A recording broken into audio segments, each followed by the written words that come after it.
সোমবার ক্রীড়াবিদদের মাঝে ক্রীড়া কার্ড বিতরণ করবেন প্রধানমন্ত্রী তারেক রহমান। জাতীয় ক্রীড়া পরিষদে আয়োজিত সংবাদ সম্মেলনে এই তথ্য নিশ্চিত করেন যুব ক্রীড়া প্রতিমন্ত্রী আমিনুল হক। তিনি বলেন, স্পোর্টসকে পেশা হিসেবে নিতে এবং খেলোয়াড়দের পরিবারকে ভরসা দিতে জাতীয় পর্যায়ের খেলোয়াড়দের ভাতার আওতায় আনা হচ্ছে।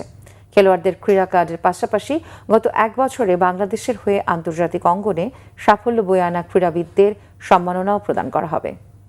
আমরা সকল স্পোর্টসকে সমান গুরুত্ব দিচ্ছি।